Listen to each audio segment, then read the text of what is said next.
Greetings, everyone, and welcome to this keynote speech and to Psychology of Global Crisis virtual conference. I'm Pina Marsico, one of the co-organizers, and I'm very happy to introduce you Paul Rhodes, who is going to present a lecture titled Eco-anxiety and Psycho-Terratic Paradigms of Practice, a View from Australia. Paul Rhodes is Associate Professor at University of Sydney in Australia, and is a clinical psychology and post-structural family therapist, but it's very, very hard to make a synthesis of his academic track because he's very much involved in a lot of activities and in a lot of writings. So recently published a very nice book I highly recommend, an edited book published by Springer in 2020, Behind the Psychology Industry. One of the primary motivation for Paul Rhodes' academic and community work has been to promote the idea that clinical psychology needs not limit itself only to the individual intrapsychological processes. In his view, clinical psychology can both contribute to and be influenced by a range of fields, including family therapy, community and clinical psychology, cultural psychology, that's why we met, social justice, etc. So I'm sure that the lecture we are going to attend will be precisely on this interdisciplinary view. So I leave the floor to Paul, and we will be back after the end of his talk for the questions and answers session. Enjoy. Paul? Thank you, Pina. Hello, everyone. You can see it's nighttime here in Sydney, Australia, totally different to you. 2 degrees, so we're in winter. I'm going to share my screen because I have a lot of pictures to show you, and I'm going to use slides, but I know there's time for dialogue, so I can be here in a bigger picture later on. I hope you don't mind. So just bear with me while I do this.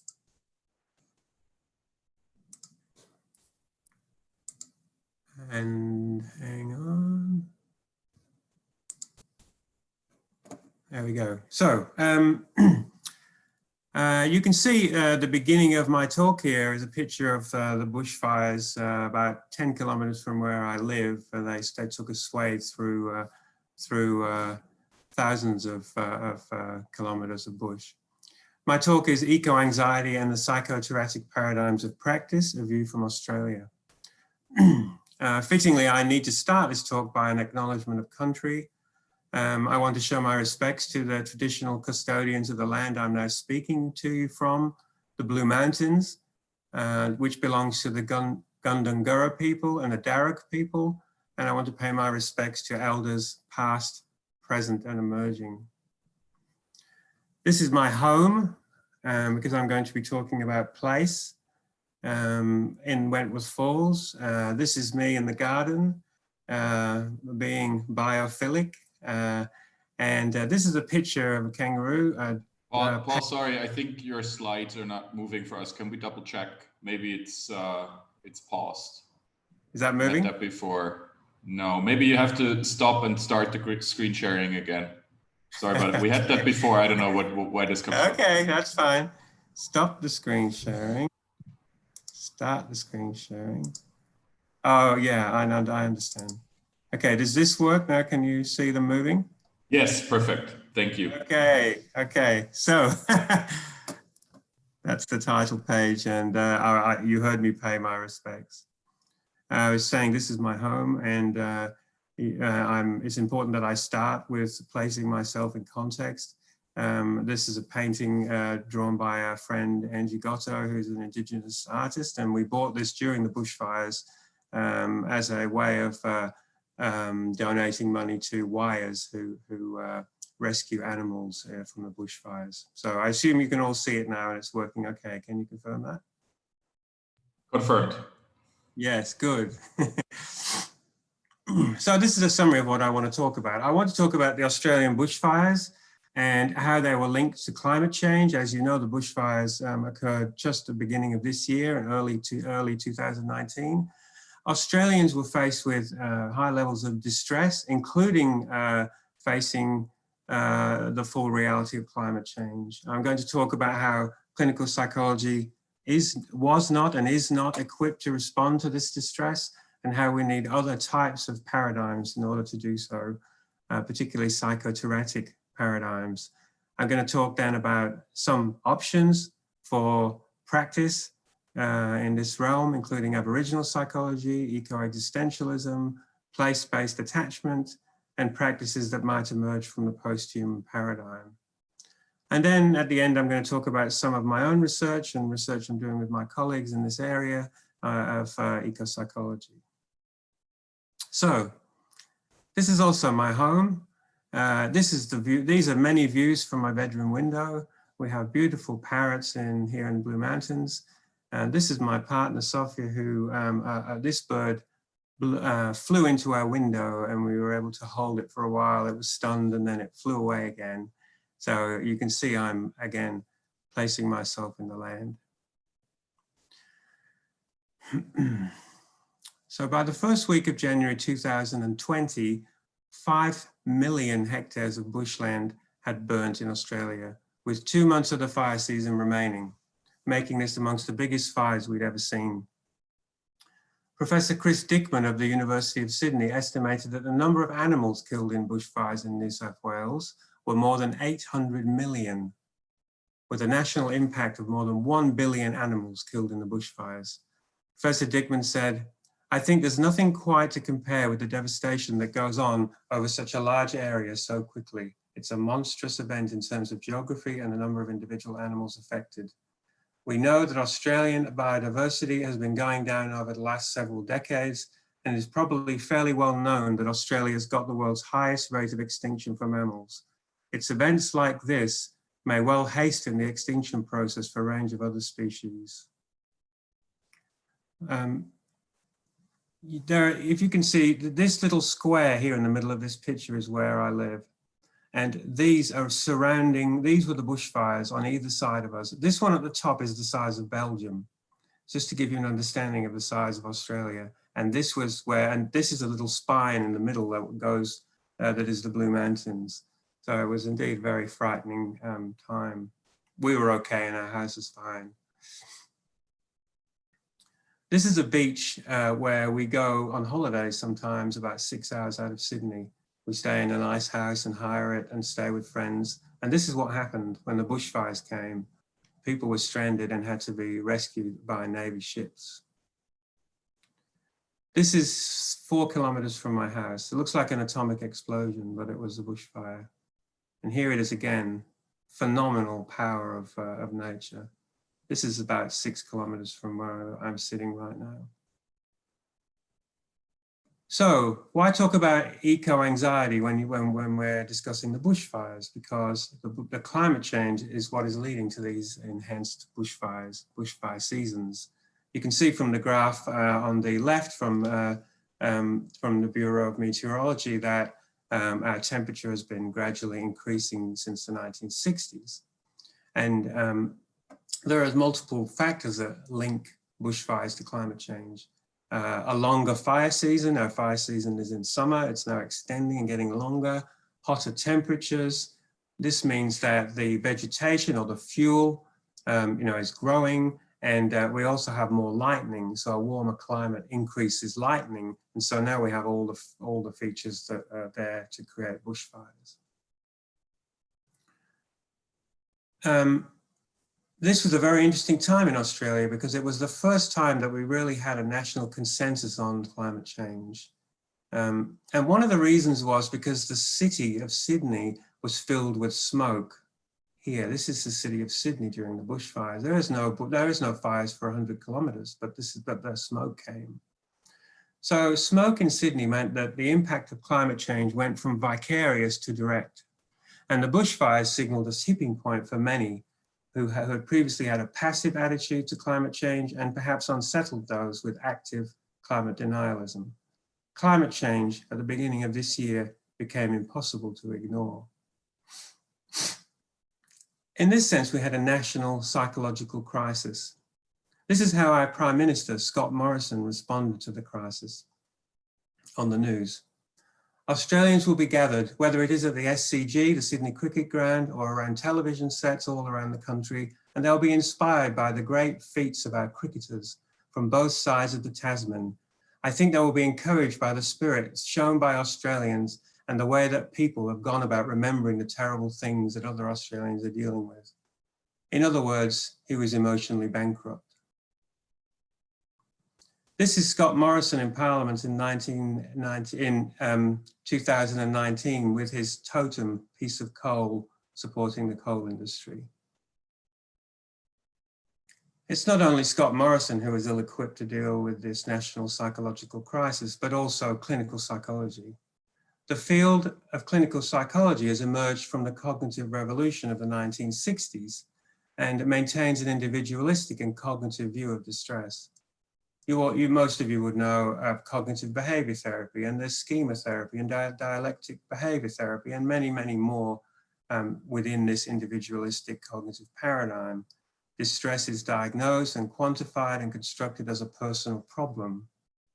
Clinical formulations make connections between thoughts and emotions and behavior, and mummy and daddy are to blame too, of course, devoid of temporal, cultural, and local contexts.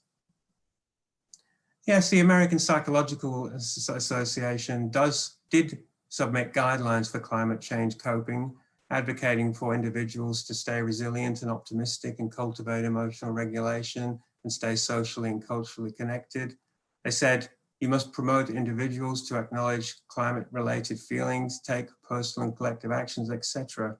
But this was still within the paradigm of psychology, of clinical psychology. The recognition of place as integral to the psyche at an ontological level was terra incognita.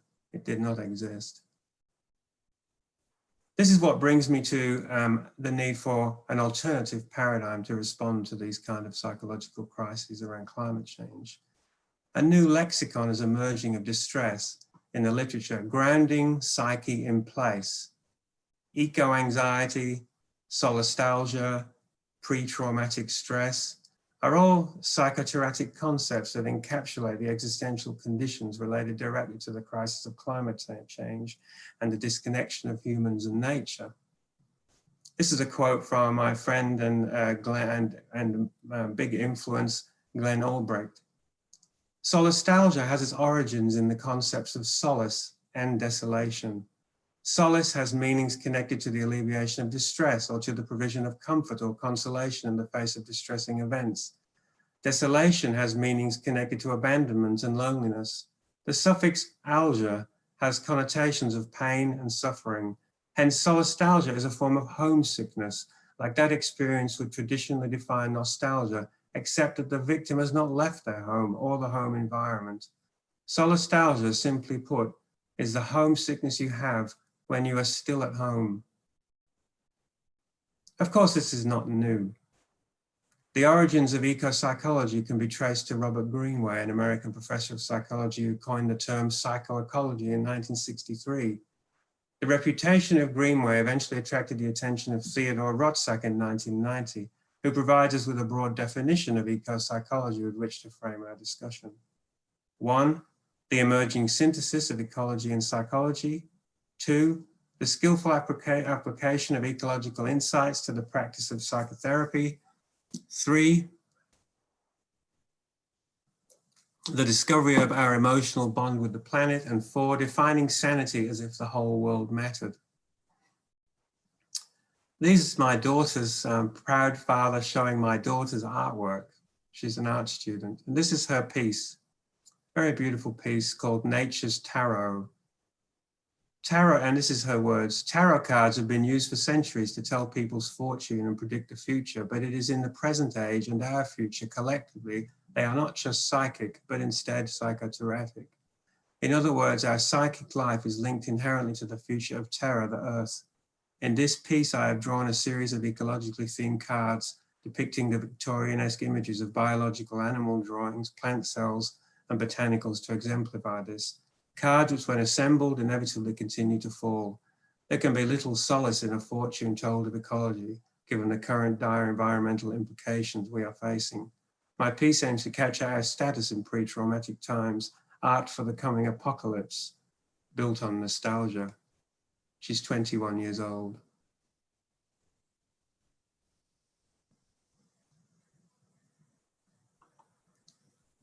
So what of practice possibilities? How can we respond if the cognitive, individualistic treatment approaches aren't relevant? Of course, we must start in Australia with Aboriginal psychology, and the material I'm about to discuss, I've been given permission by Dr. Rob Brockman to present it. He's an Aboriginal academic at Australian Catholic University. Aboriginal psychologist Pat Dudgeon, our first clinical psychologist, and her colleagues provide a new paradigm for practice based on Indigenous cultural values and knowledges. She calls for the radical decolonisation of our field to close the gap in Aboriginal mental health. For Dudgeon, mental health as a Western construct is best replaced with the idea of social and emotional well-being, one which reflects the family, kinship, culture, community, and for the sake of this talk, place. If you're interested in finding out more about Indigenous psychology, I recommend this special issue of the Australian Psychologist to you, volume 52, which is dedicated to it. This is the G. Dudgeon et al. 2013's diagram representing social and emotional well-being, a model which has been developed in much more detail to account for distress amongst Aboriginal peoples. You can see on the right-hand side, there is only one piece that clinical psychology is addressing, connecting the mind and emotions. This is the realm of CBT. But what of all the other angles? What of all the other components of this picture? Connection to spirit, to spirituality and ancestors, connection to body, connection to family and kinship, connection to community, connection to culture, the contextualization of distress politically, socially, and historically. And of course, again, for our benefit, connection to country. Dislocation from country is directly implicated in this model. For Aboriginal Australians, the word country is vastly different from our Western conception, in that it rejects the polarity between psyche, identity, and land. Country is alive. It has history and consciousness. Quote from Rhodes, "Country is multidimensional. It consists of people, animals, plants, dreamings, underground, earth, soils, minerals, and water, air. People talk about country in the same way that they would talk about a person. They speak to country, sing to country, visit country, worry about country, feel sorry for country, and long for country." Westerman states that non-Indigenous constructs of depression might be recast as longing for, crying for, or being sick for country in Indigenous terms. This might be because of your long-term removal from your birthplace, as is the case for many in the stolen generation and their children. But what can we learn regarding responding to the climate crisis? Another area of practice possibilities is eco-existentialism.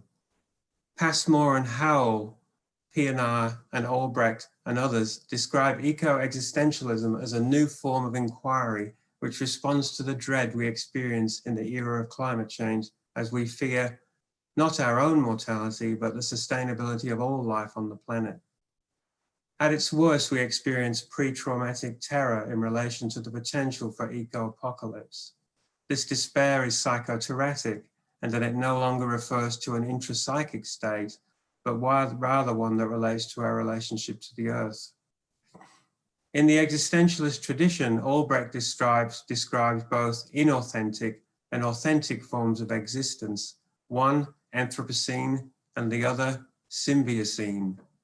The former, similar to Sartre's bad faith, involves an attempt to cope based on climate denialism, planetary death denial, and the maintenance of anachronistic identity based on materialism.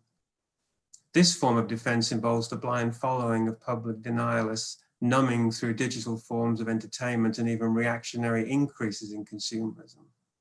The latter involves self-denial and the reconfiguration of our identity as one that is inherently biophilic, to use Albrecht's term, or involving the love of nature, or again, symbiophilic, involving a deeply ingrained love of living in harmony with other species. Thanks again to Glenn. Distress is at its most pronounced when one becomes frozen in between, acutely aware of the reality of climate change, but unable to shift from anxiety onto grief, and then to the reconfiguration to a Symbiocene identity. Like Arendt, 1998, this state does not only involve the recreation of an identity tied to place, but of direct action in terms of sustainability and activism. And this is a small piece taken from something I've written called Identity and the Courage to Be, from Kierkegaard to COVID-19.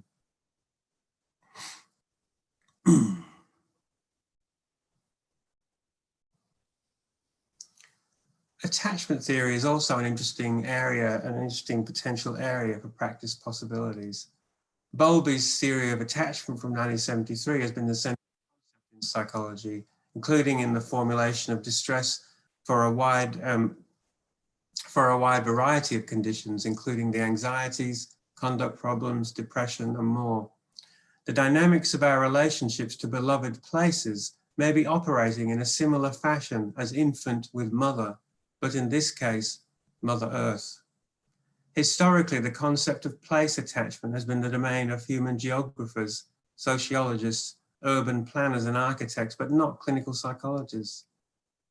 Separation, anxiety, and protest, anxious attachment and loss, however, may all be generalizable phenomena to place. Place attachment and loss seem central constructs in the major issues of our time: the struggle of Indigenous peoples, the dislocation of refugees, the isolation of the neoliberal subject, and again, in the case of this talk, our ecological catastrophe. Again, I situate myself in place, my garden, with my dog, my plants, my happy place. Post-humanist psychology is also a possibility for practice, albeit in its very early stages. Clinical psychology, despite its assertions as an evidence-based practice, has always been an applied philosophy.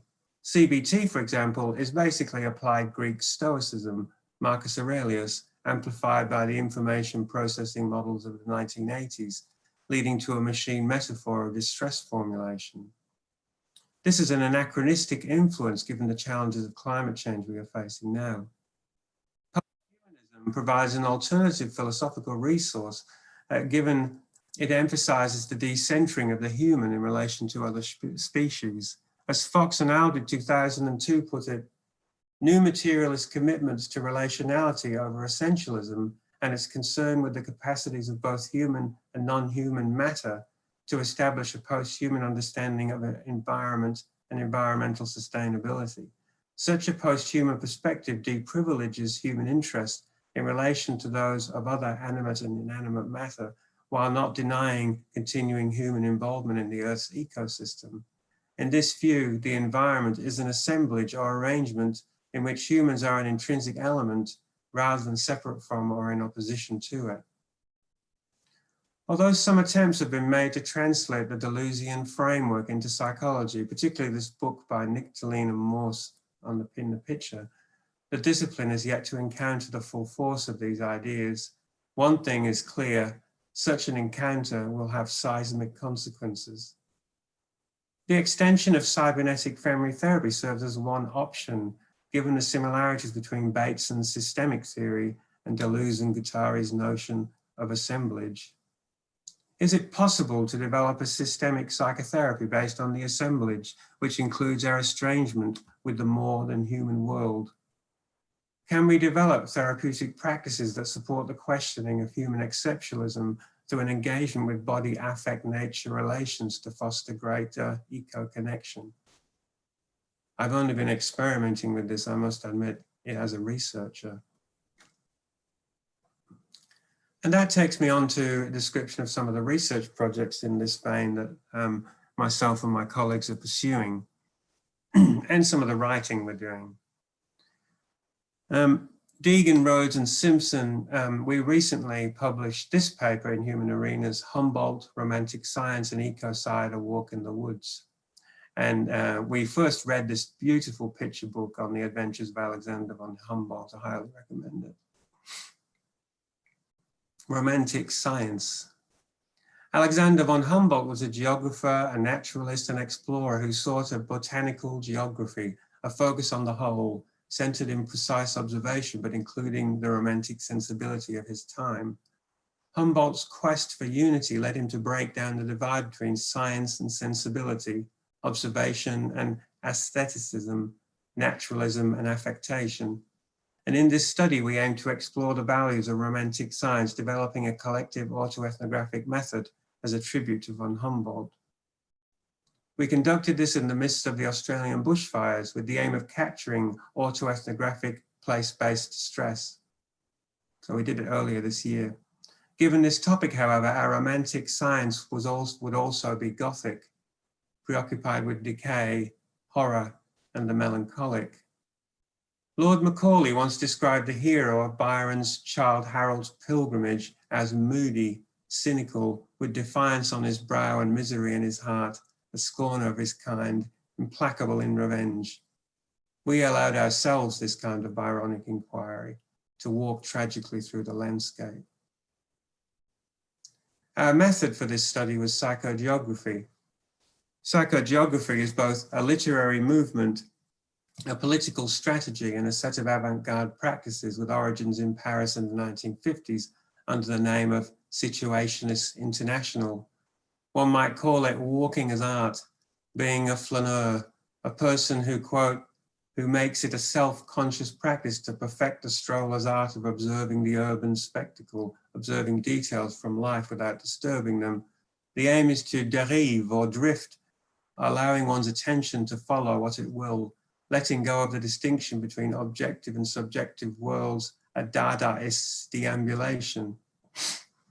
This method involves purposeless dawdling, exploring forgotten places and challenging official representations. The wanderer is open to taking unknown and unprescribed paths, beating back at the beaten track.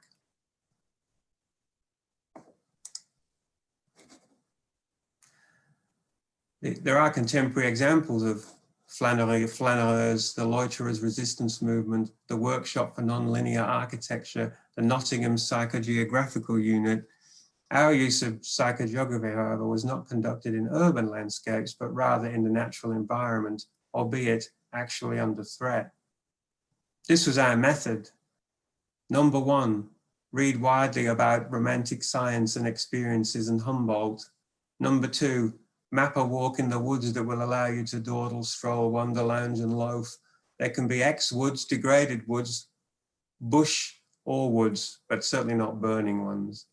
Use your phone only for photographs and notes. Stop at the entrance to this walk. Shut down your frontal lobes and stand in the place between knowing and not knowing. Begin your walk placing one foot in front of the other. Become leisurely, a disinterested observer who is tuned into both external and internal landscapes. Make short notes and marks. Put together a multi-dimensional collage or bricolage of drawings, poems, or a pamphlet. These are the pictures from my own walk. This is just down the street from my house.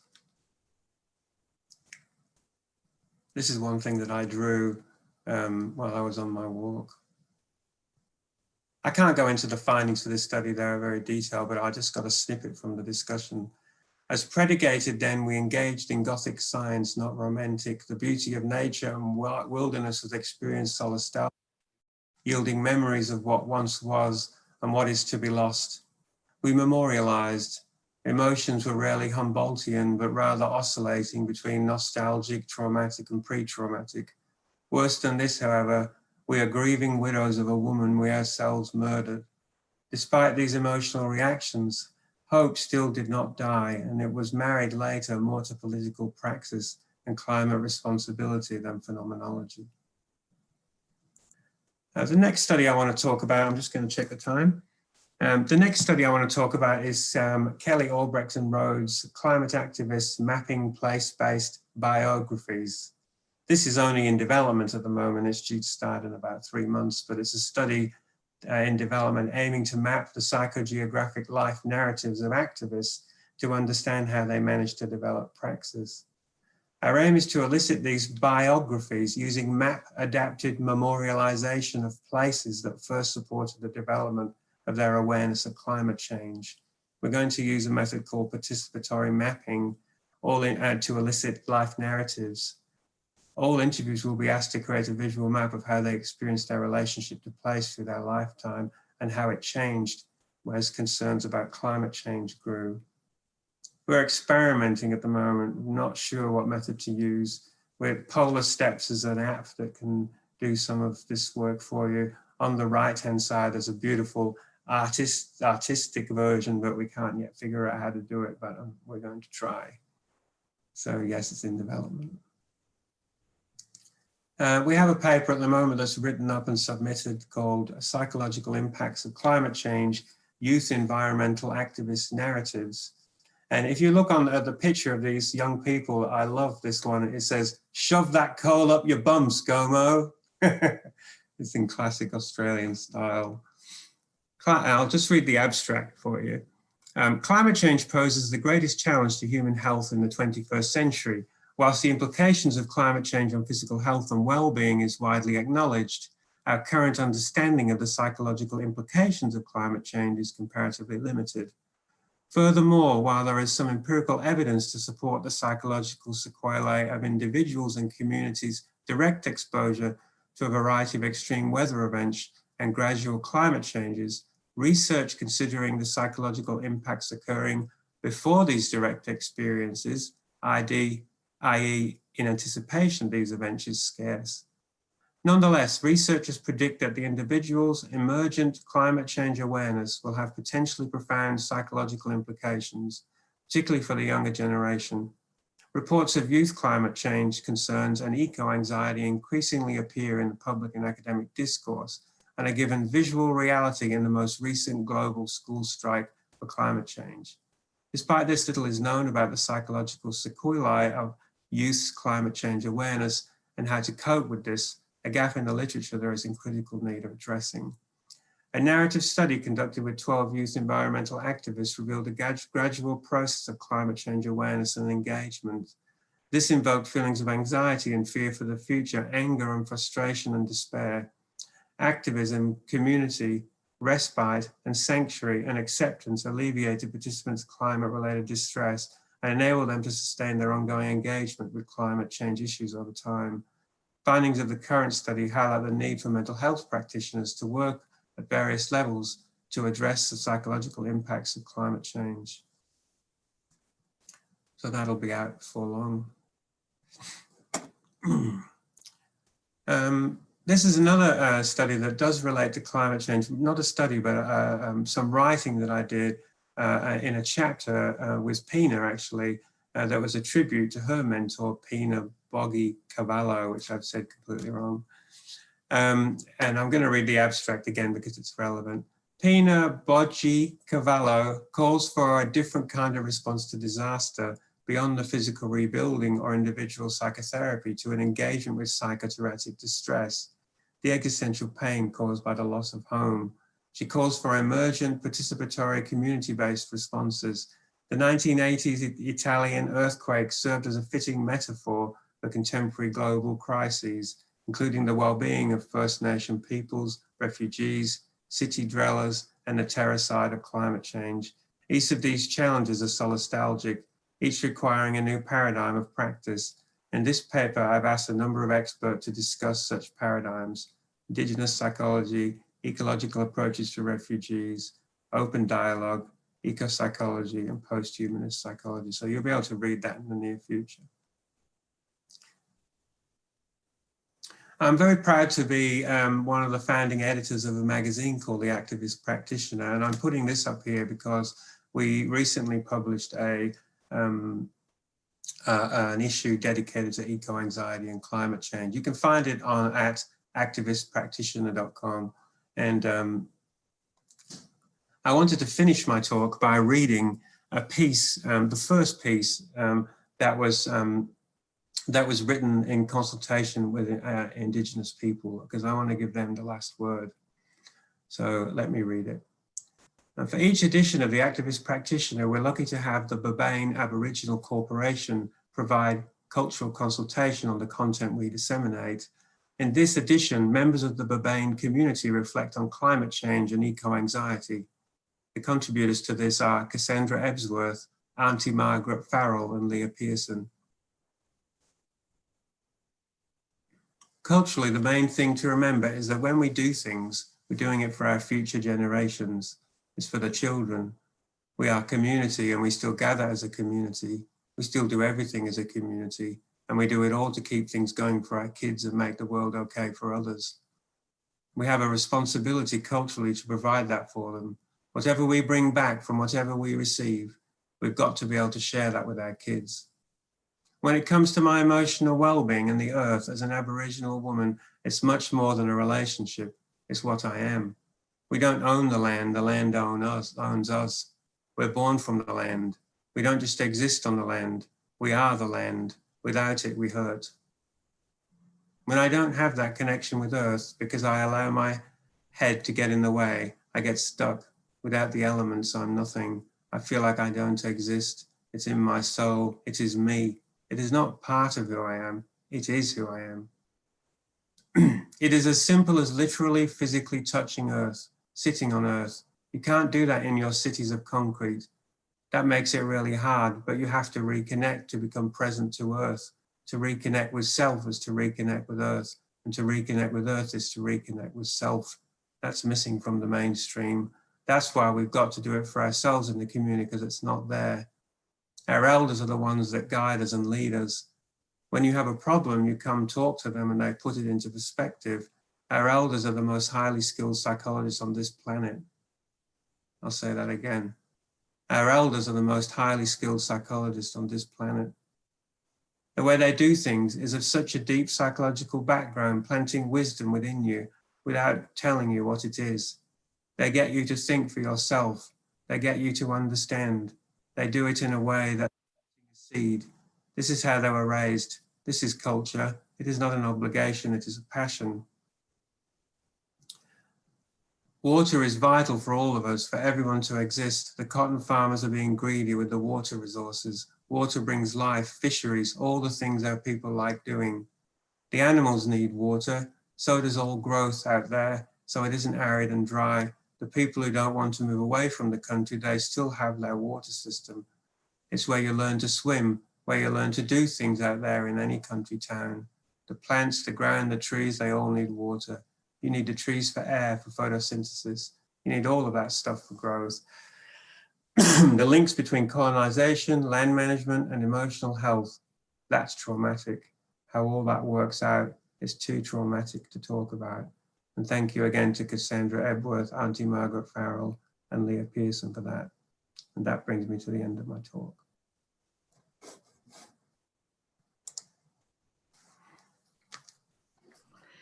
Okay, thank you, Paul. Can you hear me? Mm-hmm. Okay. Thank you very much for this great talk, very provocative. And I have a lot of, thoughts that are running in my head. Thank you very much, because your talk has been, let us say, it's possible to, you brought in a lot of things from different level of analysis. I don't know if there is already some questions for you. Let me check. There are some people that are attending. No question at the moment, but I have one. So in the meantime, while other people are connecting, are joining, I have, one general question and another one very specific, very, one more, punctual one. Let me start with one general question, because it seems to me that your talk goes directly to the very core of our psychological investigation. Since the dawn of psychology, we are talking about the connection between person and context. And we all the time, you know, we are proud of claim that we are working on this connection between person and context, as if it's possible to simply, you know, just combining these two words allows you to make a sort of meaningful investigation of the connection in between person and context, while person and context is a whole unit of analysis. What happened to me many times is to see how a person is just, you know, put on the stage, and the context is the background. There is no real investigation of the interconnection between person and context. What seems to me is that your presentation addressed this point very closely and very provocative, because, well, from the eco-anxiety on is about, you know, how we live in our context, what is the connection with the place in which we are, you know, the affective bond with the place in which we are.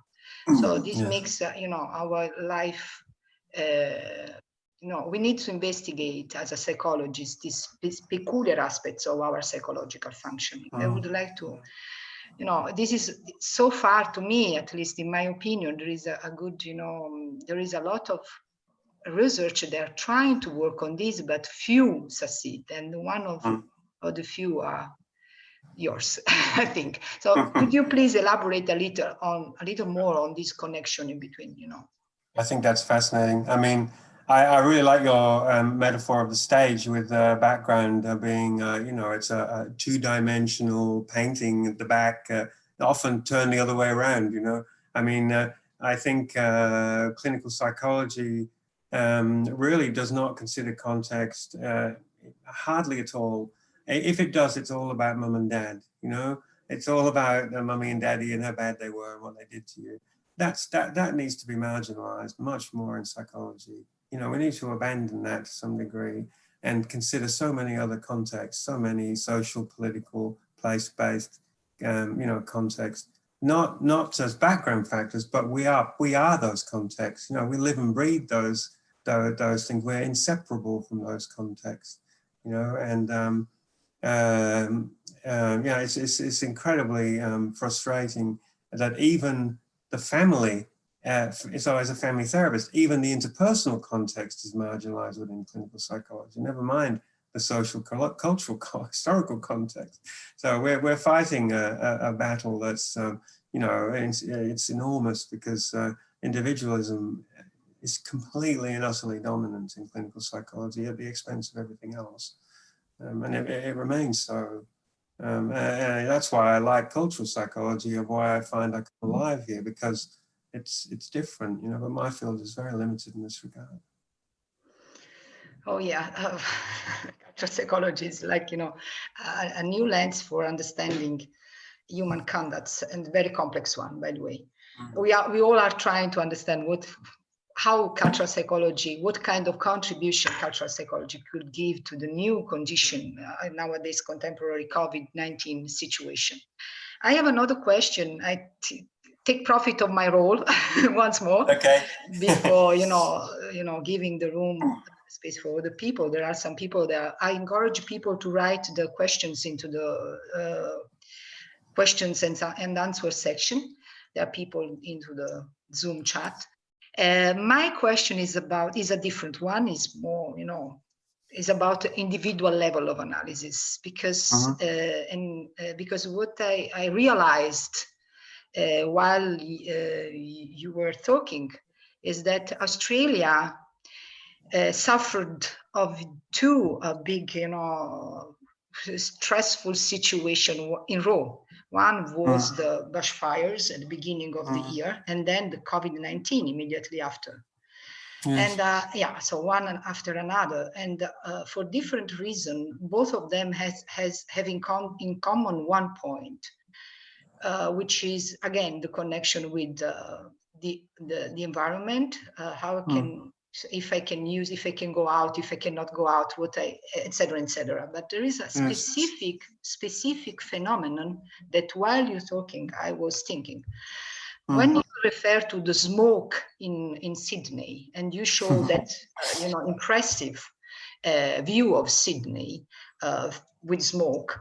I was wondering what incredible experiences should be to feel inside while breathing the smoke in your body coming from outside. And this very same critical situation could be about the invisible COVID-19 coming outside while breathing. So the breathing action, which is a very basic action in our ordinary life, has been invested so intensively from these two events, both of them at individual level of analysis. So I was thinking of how distressful is the simple act of breathing in both situations. I don't know if you have any words on that. Yeah, it's very interesting because we've been wearing face masks since December 2019 because we were wearing face masks with the smoke and then face masks again. Yeah, it's very interesting. But we breathe in other atmosphere. We breathe in other things as well, in dread and apocalyptic cultural atmosphere. I think that's equally dangerous. The word apocalypse is everywhere in the media. It's ridiculous because there's kind of three types of smoke that we're breathing in: the bushfire smoke, the COVID-19 microbes, and also now this apocalyptic dread. And it becomes exhausting. To psychologically fight back, and to find in your mind and collectively the resistance to the idea that it is apocalyptic, and to find hope. And I think as Australians, we're struggling and despairing to do that, because next comes the economic wave, and so as a country where we are in despair because we're being hammered, one by one thing after another, both other species, inanimate objects like smoke, and then psychological dread. It's very difficult to go against the three horses of the apocalypse. I don't know. There isn't a fourth one. Maybe next it's giant chickens eating. Oh my God. Well, there are some. Thank you. Paul, there are some questions for you. One from Daniel. He's asking, how do you think posthumanism and psychology fit together? Deleuze have been criticized for being an individualistic more than a collectivist. And for instance, his emphasis on extrinsic relations as opposite to intrinsic relation, as undermining the basis for deep interconnection between humans and others. For instance, there are no foundation to posthumanism and so on.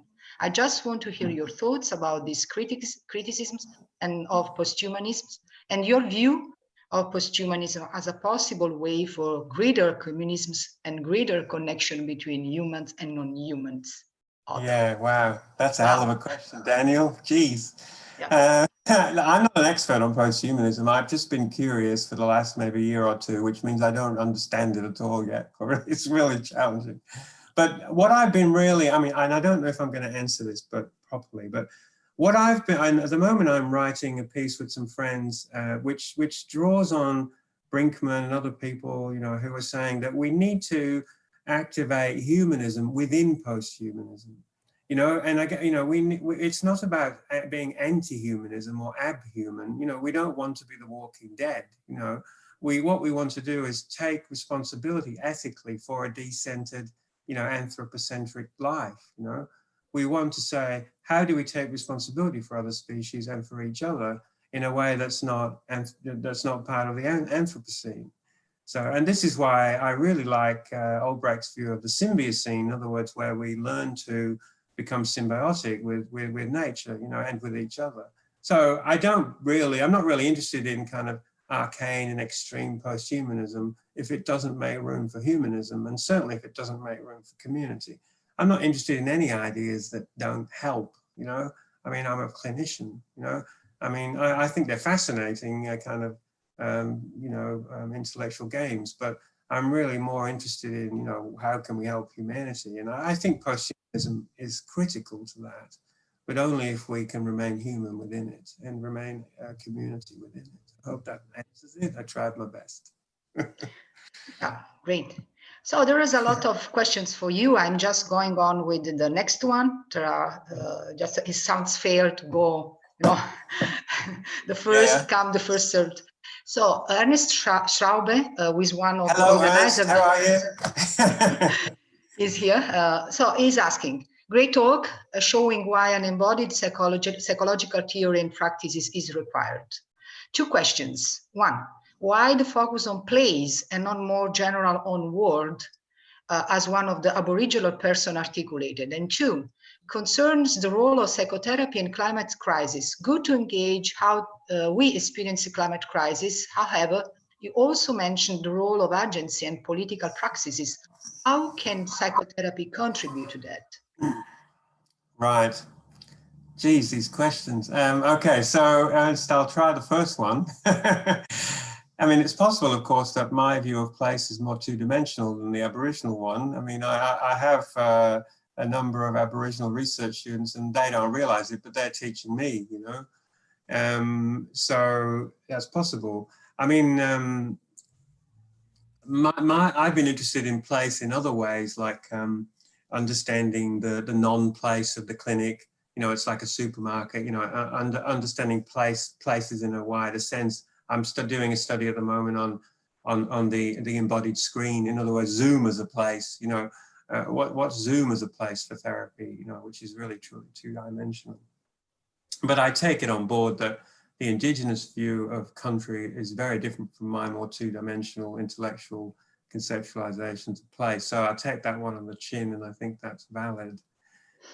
Number two, I mean, this is something that I really am only just playing with in my mind, you know, but there are a number of colleagues I have, particularly one, Merle Konya, you know, who is doing active eco-based psychotherapy, you know.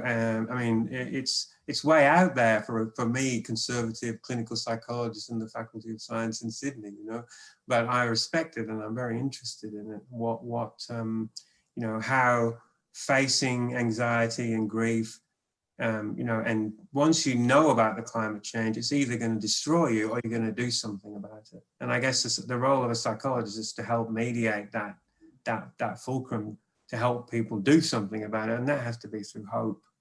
There has to be hope, you know, and there has to be hope that we can have a new, and young people is where we get our hope, you know, the generation Symbiocene, you know, they have hope. And I think my view is that our job is to support them as old people, you know, and you know, that we have to be inspirers of hope, not just dread, you know. So that's my view of the second question. Thanks, Ernst. Okay, so are you ready for the next one? Because yeah, bring it on. Again, yeah, from Michael Bamberg. Hello, Michael. Nice to Hey, Michael. see you. How you doing? Hi. He says, thanks, Paul, especially for how you wove your sense of self into the land you live in. Something I really appreciate after having learned how important this is from trying to learn the Maori way of sense making. Now, nostalgia. Can you elaborate on that a little? Because nostalgia has this dark side over here in the USA as part of the master narrative of greatness that seems to be a particularly powerful device to spread divisive ideologies and inharmonious ideologies. What a great question. Our nostalgia in Australia is terrible. You know, our national identity is built on World War I and World War II. You know, this is the identity that we celebrate at Anzac Day, this nostalgic going back to war, you know.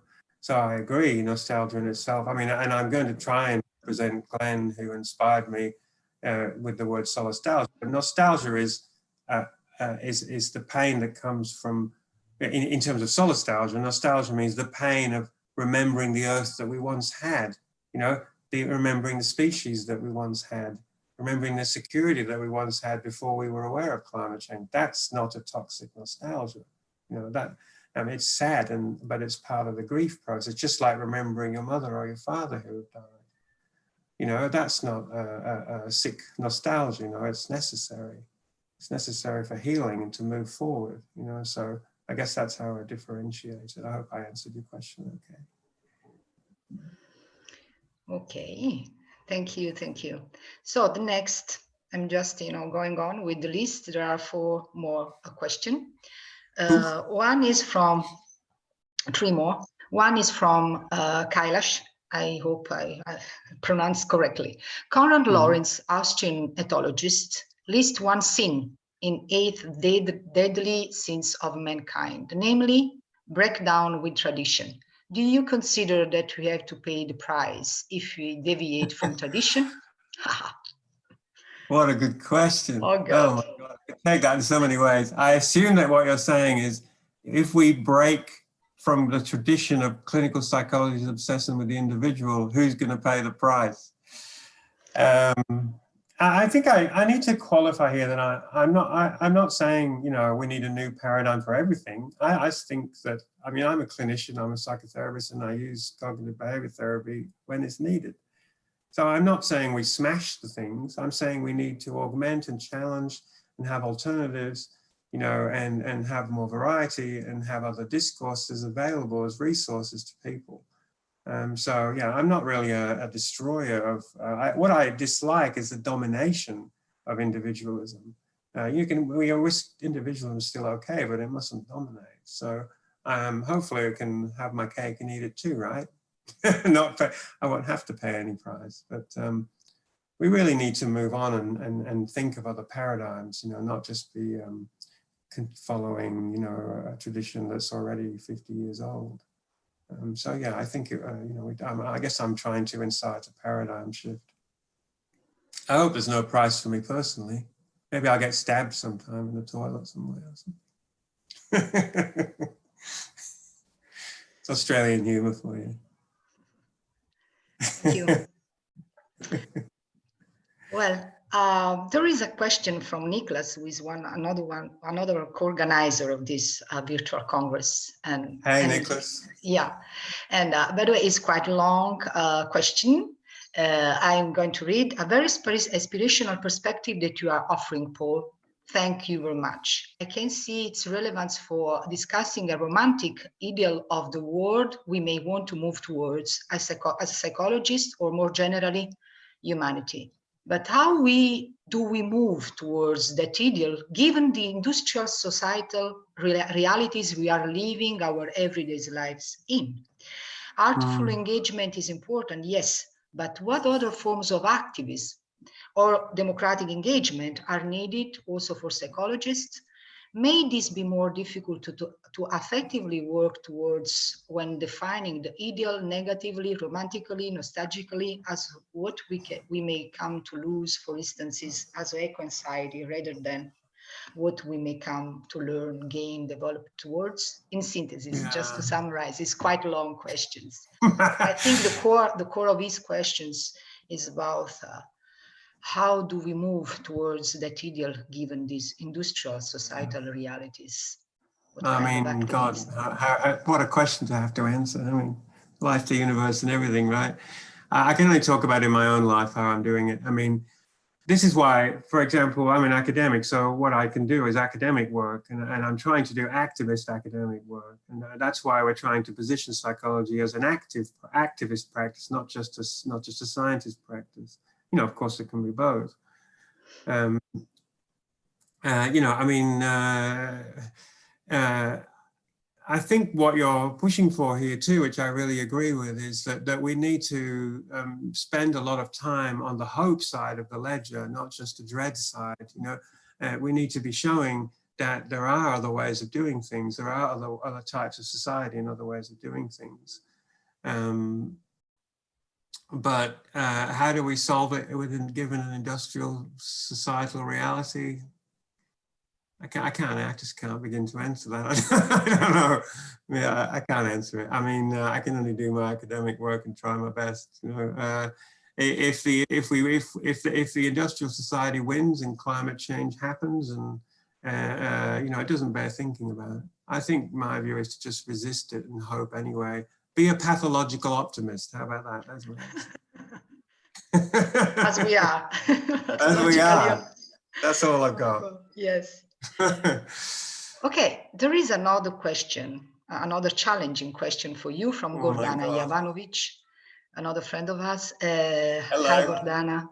So she's asking, thank you very much for your engaged talk. I would like to add regarding Humboldt. He was also very critical of colonialism and slavery.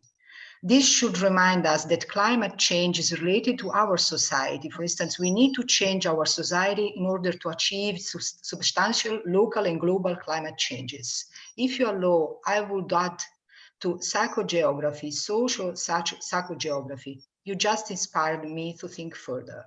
I'm totally Can you elaborate a little more on this connection with geography? Because if I just complement Gordana's talk, I'm totally in agreement with her. And I would be a little more provocative by saying that we as a psychology, we do not really have the